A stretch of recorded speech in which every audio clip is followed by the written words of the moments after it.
Hello, my dear students. I hope you're doing good. Today, as you can see, we are going to talk about a family tree. I hope it is clear to you. You can see the family members. You can see a boy. Let's see what is the suspense behind growing this family tree. Let's start this book. So let me tell you a little about this book. This book is about Johnny and his family. Today it's his 7th birthday. Alright, so let's see what he's about to do.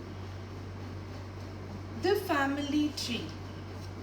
Johnny is introducing himself to a friend. Hi, my name is Johnny and today is my birthday. I'm 7 years old. Thank you so much for asking. As soon as school is out, I'm going straight home for a family celebration.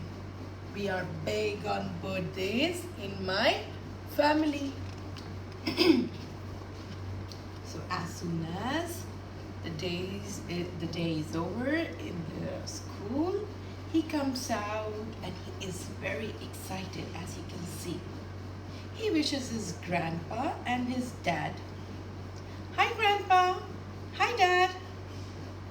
And grandpa says, hey there birthday boy, time for some fun. And dad says, hi Johnny, mom is still at work. But Grandpa and I thought you might like a ride home on your birthday. So, in the car, they're discussing with each other. Let's stop at the convenience store on the parkway and pick up a few birthday goodies. Johnny says, yeah, I like ice cream for the cake. Dad, you can't have a birthday without ice cream. So they came to a convenience store here till the time Dad is getting the things they need for the party. Grandpa and Johnny, they are discussing something in the car. Grandpa says, while we wait in the car, Grandpa starts in one of his favorite topics, the good old days when he was a boy. Isn't it very interesting when our grandparents and our elders, they talk about their childhood? I find that very interesting. What about you? Grandpa says, you know, I did not have any ice cream on my 7th birthday. We did not even have convenience stores back then. After all, that was 60 years ago. But I had a swell birthday anyway, right from the start. Although he did not have ice cream, but then too he had a great celebration. So, this is Grandpa during his childhood, and he is talking about his 7th birthday. He says, I woke up early and pulled on my knickers. You can see he's wearing knickers. These are not the full pants, these are the half pants. All boys wore short pants, as you can see. In those days, suddenly a heavenly smell drifted in my room. Leaping lizards, fresh rubber muffins. Mother baked those muffins for every birthday breakfast. That year she had a new gas stove. Which we thought was very modern and spiffy. Before that, Mother had cooked all our food on a coal burning stove. So here Grandpa is telling us on his 7th birthday they have got a new gas stove. Before that, they used to cook on coal, on wood. They used to burn the wood and they used to cook over the burning wood and coal. And that is a big convenience for them to have a gas stove. These days we are even having electric stoves. And Mama, she says, hurry up birthday boy, your favorite treat is ready. And your friend, Mr. Peterson, the Iceman, is here. And Grandpa's sister says, happy birthday, Ralph. We did not have refrigerator. Instead, we put ice in a wooden ice box. As you can see here, there is a wooden ice box and there is a vessel below it so that when the ice melts away, the water should collect in this vessel. We put the ice in the wooden ice box to keep our food cold. The ice box did not run on electricity.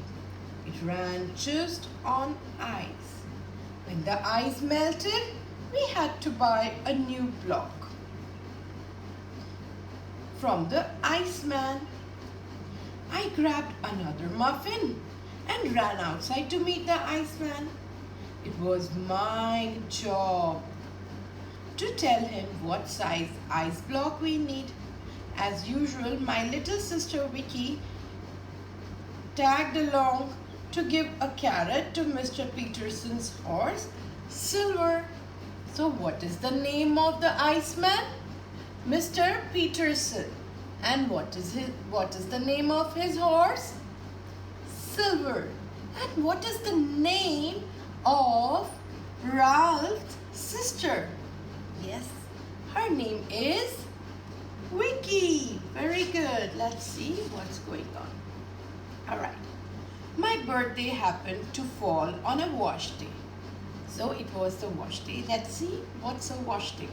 So while I sat on the back step eating another muffin, Mother filled the wash tub, soaked the clothes with a bar of soap and scrubbed them against a bumpy washboard. You think that's funny? Just listen to how she dried them. She cranked the wet clothes through 2 roller bars called a wringer, which squeezed out the water when she hung them up to dry. See here? She washed it here, she rubbed it here, and then she squeezed between 2 rollers over here. A lot of folks in town grew vegetable in their backyards. Watering our garden was another one of my jobs. But as I started sprinkle, there was a voice coming from somewhere up there. Hey Ralphie, do you have time for a birthday spin? A birthday spin? What is a birthday spin? My Uncle Kip had landed his plane in the field beside our house. And he asked me to grab my school books, lunch bag, and he says, let's go. I was in a plane on my birthday. Wow. And that's how my city used to look that time. Oakville was a lot smaller in those days. As soon as the plane took off, we could see the whole town laid out below us. There is my school on the hill. Can you see this tiny school? This used to be my school. Can you see? The whole land is full of the fields. There are very less buildings over there. Uncle Kip landed on the field next to my school and I skipped right on time. No one had ever come to school in an airplane.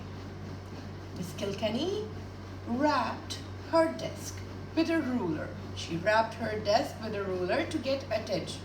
We all stood put our hands over our hearts, and recited the Pledge of Allegiance.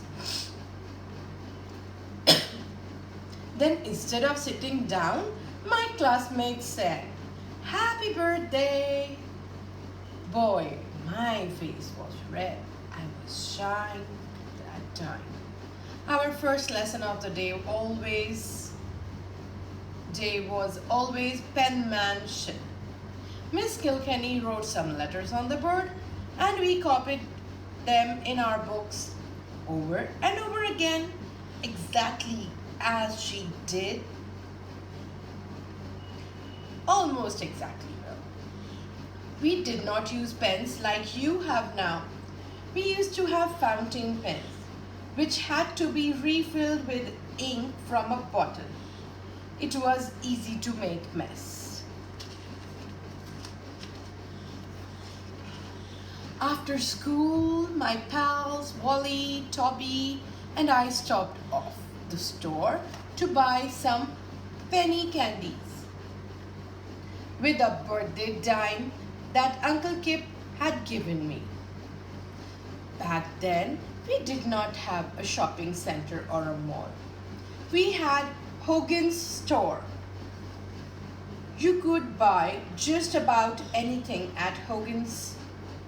May I have 2 red licorice whips and a sheet of candy dots, please? I asked Mr. Hogan. Mr. Hogan handed me the candy and then reached back into the case. I'll throw in a birthday jawbreaker to Ralph, he said. Chewing our candy on the walk home, we watched Red Lightning Freight Train thunder by puffing clouds. You can see the puffing clouds of steam. The engineer saw us waving and blew his whistle just for us.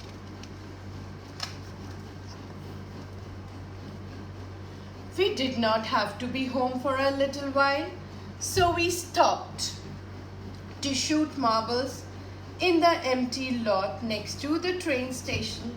So this is the empty lot.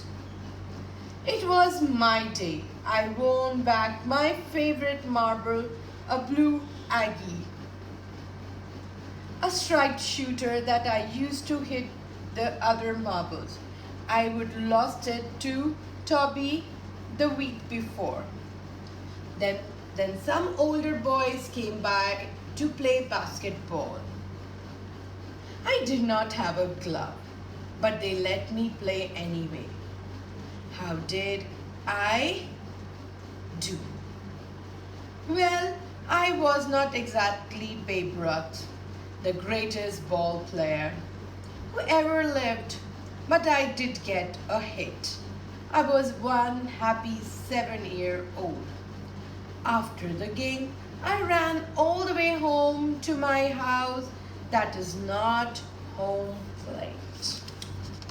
At home. Our home used to look like this. This is the attic. This is the kitchen, garage, living room, Vicky's room, washroom, Mama Papa's bedroom, and my room. At home, my family hidden my birthday presents all over the house. It took me a long time to find all 4 of them. So I will be sending you this picture and you can find 4 gifts hidden somewhere. Mother and father gave me a brand new baseball glove and ball. My grandfather gave me a set of baseball cards, including one of the Sultan of Swat himself, Babe Ruth. My best friend Wally gave me a little leather bag to hold my marbles. He had made it himself. So nice. And Vicky gave me a small box that rattled and I shook it. Inside was an acorn she had found in the woods. And she says, I was looking for a present for you, and it fell on my head. It will grow into a great big oak tree, I said, and with Vicky's help, I planted it behind the house. So, I think that was the start of the ritual. After dinner, we all walked down to Rialto Theatre to see a picture. It was Tarzan, and we thought it was swell. I think everyone in Oakville heard me practicing Tarzan yells on the way home. You can see Rialto was the theater. After the movie, we stayed up late listening to exciting stories on radio. There were many characters, but my favorite was Buck Roger in the 25th century. I was a Buck Roger Solar Scout with an official Scholar Scouts badge. You can see the badge here. Mother finally shooed us off to bed, but I was not quite ready for sleep. I turned out the light, opened my curtains, and took out my Buck Rogers light blaster flashlight. Then I flashed a good night message in code to Wally, whose window I could see across the street. We did not really know any codes, but we had fun pretending. And that's how it was my 7th birthday. So, isn't it adventurous and full with lots of fun? So, grandfather's name is Ralph. Thank you.